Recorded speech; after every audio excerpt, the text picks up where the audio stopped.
नमस्कार दोस्तों, स्वागत है आपका हमारे YouTube चैनल अभिव्यक्ति द वॉइस में। आज यह हिस्ट्री के टेस्ट सीरीज का तीसरा वीडियो है, जिसमें पिछले हम दो वीडियो में 20-20 क्वेश्चन सॉल्व कर चुके हैं और ऐसे ही अनवरत श्रृंखला चलती रहेगी। और ये मोस्ट एक्सपेक्टेड क्वेश्चन और प्रीवियस ईयर क्वेश्चन पर आधारित टेस्ट सीरीज है, तो इसका लाभ लेते रहिए और हल करके बताइए कि आपके कितने क्वेश्चन 20 में से सही हुए हैं। चलिए देखते हैं। पहला क्वेश्चन है, सूची 1 को सूची 2 से सुमेलित कीजिए तथा नीचे दिए गए कूट से सही उत्तर का चयन कीजिए। सूची 1 में दिया गया है आचार्य और सूची 2 में दिए गए हैं उनसे संबंधित सिद्धांत। तो पहले हैं आचार्य लकुलिश और दूसरे आचार्य हैं नागार्जुन और तीसरे आचार्य हैं भद्रबाहु और चौथे आचार्य हैं घोषाल। तो आपको बताना है कि इनसे संबंधित कौन सा सिद्धांत दिया गया है। तो अगर हम नागार्जुन की बात करें तो नागार्जुन जी का बहुत ही फेमस सिद्धांत है शून्यवाद का। भद्रबाहु कौन थे? भद्रबाहु जैन आचार्य थे। जब जैन धर्म दो भागों में बट गया, एक था श्वेतांबर और दूसरा था दिगंबर। दिगंबर मतलब दिशाएं ही जिनका अंबर है, यानी वस्त्र हैं। ये लोग नग्न रहते थे। उत्तर भारत से संबंधित स्थूलभद्र, वो थे स्थूलभद्र। और जो दिगंबर थे वो कौन थे? जो दक्षिण चले गए थे वो थे भद्रबाहु। तो घोषाल की बात करें तो घोषाल कौन थे? तो घोषाल थे जिन्हें मक्खली घोषाल भी कहते हैं, ये आजीवक संप्रदाय से थे। और लकुलिश कौन थे? तो लकुलिश पाशुपत से संबंधित थे। तो ए का 3, बी का 2, सी का 4 और डी का 1। तो इसका सही उत्तर क्या होगा? ऑप्शन बी, यानी बी हमारा सही उत्तर होगा। चलिए देखते हैं नेक्स्ट क्वेश्चन क्या है। नेक्स्ट क्वेश्चन है हमारा, बौद्ध धर्म में त्रिरत्न का क्या अभिप्राय है? पहला है त्रिपिटक, दूसरा है बुद्ध धम्म संघ और तीसरा है शील समाधि संघ और चौथा है सत्य अहिंसा और करुणा। तो त्रिरत्न किन्हें कहा जाता है? तो त्रिरत्न हमारे बौद्ध धर्म में थे बुद्ध, धम्म और संघ, यानी बी ऑप्शन हमारा सही होगा। चलिए देखते हैं नेक्स्ट क्वेश्चन क्या है। नेक्स्ट क्वेश्चन है, निम्नलिखित में से किस शासक ने विक्रमशिला विश्वविद्यालय की स्थापना की थी? तो विक्रमशिला विश्वविद्यालय कहाँ है? यह बिहार में स्थित है। बिहार में ही पाल वंश के शासक थे। पाल वंश से संबंधित शासक थे कौन? धर्मपाल। इन्होंने ही इसकी स्थापना की थी। तो इसका सही उत्तर क्या होगा? Option D. चलिए देखते हैं नेक्स्ट क्वेश्चन क्या है। नेक्स्ट क्वेश्चन है हमारा, निम्नलिखित में से कौन सा युग्म सही सुमेलित नहीं है? पहला है नासिक गौतमीपुत्र सातकर्णी, यानी यहाँ पर अभिलेख दिए गए हैं नासिक अभिलेख, गौतमीपुत्र सातकर्णी, हाथी गुम्फा अभिलेख, खारवेल, भीतरी अभिलेख, पुलकेशन द्वितीय, गिरनार अभिलेख, रुद्रदामन। तो गौतमीपुत्र सातकर्णी का जो अभिलेख है वो कौन सा है? नासिक अभिलेख है। तो हमारा पहला क्या है? पहला सही है। हाथी गुम्फा अभिलेख खारवेल से संबंधित है, जहां पर अशोक ने आक्रमण किया था। भीतरी अभिलेख ये किसका है? ये पुलकेशन द्वितीय का नहीं है। ये किसका है? भीतरी अभिलेख किसका है? भीतरी अभिलेख है स्कंदगुप्त का। किसका है? स्कंदगुप्त का। ये भी गुप्त वंश का शासक है, स्कंदगुप्त का। चलिए देखते हैं नेक्स्ट क्वेश्चन क्या है। नेक्स्ट क्वेश्चन में है, निम्नलिखित में से किस शासक की उपाधि आदि वराह थी? तो आदि वराह उपाधि किस शासक की थी? तो आदि वराह उपाधि थी मिहिर भोज की। इससे संबंधित अगर हम अन्य फैक्ट में देखें तो जो मिहिर भोज थे वो हमारे संबंधित थे गुर्जर प्रतिहार वंश से। ये गुर्जर प्रतिहार वंश के थे। ये हमारे गुर्जर प्रतिहार वंश के थे और इन्होंने शासन किया था 836 से लगाकर 885 तक। 36 से 885 ईस्वी तक शासन किया था इन्होंने। एक अरब यात्री था सुलेमान था, जो इनके टाइम पीरियड में ही आया था, मतलब इनके दरबार में नहीं आया था। उसने इन्हें कहा था इस्लाम का, क्या कहा था, इस्लाम का सबसे बड़ा शत्रु।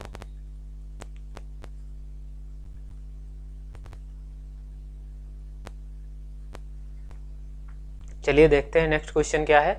नेक्स्ट क्वेश्चन है हमारा, निम्नलिखित सभ्यताओं का उत्तर से दक्षिण की ओर सही क्रम क्या है। मतलब यहाँ 4 सभ्यताएं दी गई हैं, जैसे माया है, इज़टेक है, मुइस्का है और इंका है। इन चारों को उत्तर से दक्षिण की तरफ लगाना है। और इन चारों सभ्यताओं की बात करें तो ये सभ्यताएं हमारी उत्तर अमेरिका और दक्षिण अमेरिका, इन दोनों से संबंधित हैं। तो चलिए देखते हैं इसका सही उत्तर क्या होना चाहिए।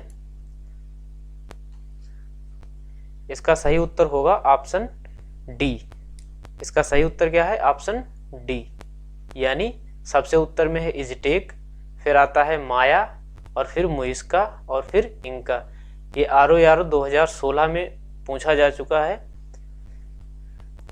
अगर सबसे पहले इज़टेक की बात करें तो इज़टेक हमारा पड़ेगा मैक्सिको में, और वैसे ही माया सभ्यता मध्य अमेरिका में पड़ेगी। और मुइस्का की बात करें तो मुइस्का हमारा पड़ेगा कोलंबिया में, मुइस्का पड़ेगा कोलंबिया यानी दक्षिण अमेरिका में। और इंका की बात करें तो इंका हमारा पड़ेगा अर्जेंटीना में। ये दोनों मतलब दक्षिण अमेरिका में है। चलिए देखते हैं नेक्स्ट क्वेश्चन क्या है। नेक्स्ट क्वेश्चन है हमारा, ऋग्वेद क्या है, यानी ऋग्वेद में क्या दिया गया है। तो ऋग्वेद में क्या दिया गया है, ए स्रोतों का संकलन। इसका सही उत्तर होगा ऑप्शन ये। ऋग्वेद में 10 मंडल दिए गए हैं, 10 मंडल हैं और 1028 सूक्त हैं। ये भी क्वेश्चन पूछा जा चुका है कितने सूक्त हैं। और मंत्रों की बात करें तो 10,580 मंत्र दिए गए हैं। और पिछले वीडियो में मैं बता भी चुका हूं, तीसरा मंडल जो है, थर्ड मंडल हमारा है, वो किससे संबंधित है, वो संबंधित है गायत्री मंत्र से। नौवां मंडल हमारा किससे संबंधित है, नौवां मंडल संबंधित है सोमदेव से।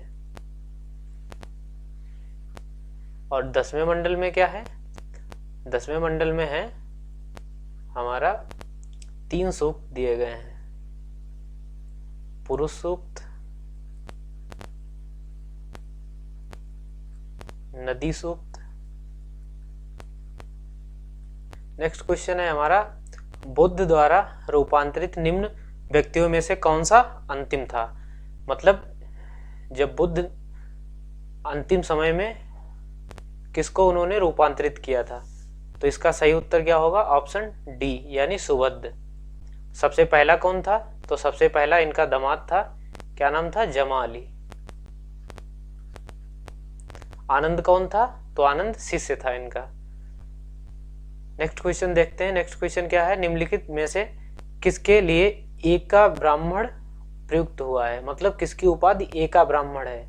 एका ब्राह्मण किसको कहा गया है, इसका सही उत्तर होगा ऑप्शन सी, यानी गौतमी पुत्र सातकर्णी। गौतमी पुत्र सातकर्णी को एका ब्राह्मण कहा गया है। चलिए देखते हैं नेक्स्ट क्वेश्चन क्या है। समुद्रगुप्त के प्रयाग प्रशस्ति वाले स्तंभ पर निम्नलिखित में से किसका लेख मिलता है। मतलब जो समुद्रगुप्त की प्रयाग प्रशस्ति है उस पर समुद्रगुप्त के अलावा किसका लेख मिलता है, तो इसका सही उत्तर क्या होगा, जहांगीर, यानी ए ऑप्शन सही होगा। ये जो प्रयाग प्रशस्ति है ये किसका स्तंभ लेख है, ये है स्तंभ लेख अशोक का, और इसी पर किसने लिखवाया है, समुद्रगुप्त ने। समुद्रगुप्त ने लिखवाया है। समुद्रगुप्त के शासन में जो इनका दरबारी कवि था, क्या नाम था, हरिशेन। उन्होंने इस पे लिखा है। और कौन था? और इससे संबंधित है जहांगीर। चलिए देखते हैं नेक्स्ट क्वेश्चन क्या है। नेक्स्ट क्वेश्चन है हमारा, निम्नलिखित में से किसका शिखर द्रविड़ शैली में बना हुआ है?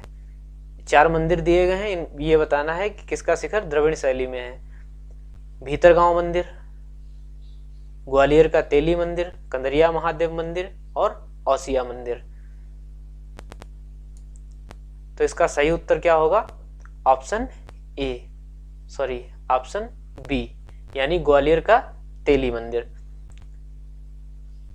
ये हमारी है नर्मदा नदी या बिंद श्रेणी, यहीं पर बिंद श्रेणी है।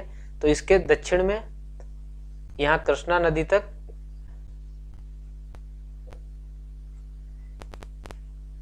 यहाँ हमारी जो शैली है उसको कहते हैं नागर शैली। बीच में जो है इस क्षेत्र में नर्मदा से कृष्णा तक, इसको कहते हैं हम बेसर शैली। और जो नीचे कृष्णा से दक्षिण भारत तक है उसको कहते हैं हम द्रविड़ शैली।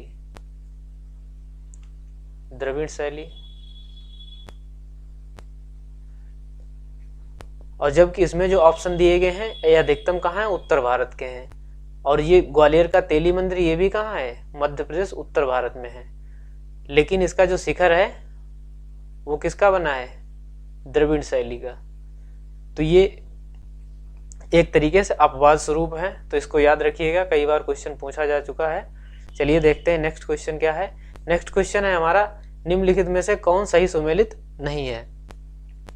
कुषाण स्वर्ण एवं ताम्र, गुप्त स्वर्ण एवं रजत, सातवाहन स्वर्ण, और अगला हमारा दिया गया है कलचुरी स्वर्ण रजत एवं ताम्र। तो इसका सही उत्तर क्या होना चाहिए? सही उत्तर इसका होगा ऑप्शन सी, यानी सातवाहन। सातवाहनों ने सोने के सिक्के नहीं चलाए थे। तो सातवाहन हमारे प्रसिद्ध थे काहे के सिक्के के लिए? सीसा व पोटीन के लिए। मुख्यतः हम सातवाहनों को किसके लिए जानते हैं? शीशे के सिक्के चलाने के लिए, सीसा। देखते हैं नेक्स्ट क्वेश्चन। नेक्स्ट क्वेश्चन है हमारा, त्रयी नाम है, यानी त्रयी में किसको शामिल किया जाता है? पहला है बुद्ध धम्म एवं संघ को, दूसरा है हिंदू धर्म के 3 देवता, 3 वेदों का समूह, इनमें से कोई नहीं। तो इसका सही उत्तर क्या होगा? ऑप्शन सी, 3 वेदों का समूह। यानी पहला है हमारा ऋग्वेद, और दूसरा है सामवेद, और तीसरा है यजुर्वेद। इन तीनों को मिलाकर हम कहते हैं वेद त्रयी। इसमें हम अथर्ववेद को शामिल नहीं करते हैं, ये ध्यान रखना है। अथर्ववेद को इसमें शामिल नहीं किया जाता है। चलिए देखते हैं नेक्स्ट क्वेश्चन क्या है। नेक्स्ट क्वेश्चन है हमारा, किस वैदिक ग्रंथ में वर्ण शब्द का सर्वप्रथम उल्लेख मिलता है? यानी वर्ण शब्द का सर्वप्रथम उल्लेख किसमें मिलेगा? तो इसका सही उत्तर होगा ऑप्शन ए, यानी ऋग्वेद में। ऋग्वेद के 10वें मंडल में जब हम पुरुष सूक्त को पढ़ते हैं तो वहां पर हमें वर्ण शब्द का उल्लेख मिलता है, जिसमें वर्णों की बात की गई है। जबकि जो वैदिक काल में वर्ण का अर्थ है वो किससे संबंधित है? वर्ण का संबंध है यहाँ पर व्यवसाय से, ना कि जाति से।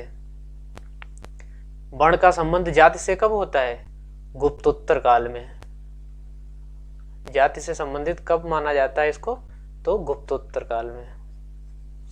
चलिए देखते हैं नेक्स्ट क्वेश्चन। नेक्स्ट क्वेश्चन है हमारा, ऋग्वेद का 9वां मंडल किसको समर्पित है? अभी हमने चर्चा की है, तो ये संबंधित है हमारा ऑप्शन डी, यानी सोम और इस पेय पर नामकृत देवता।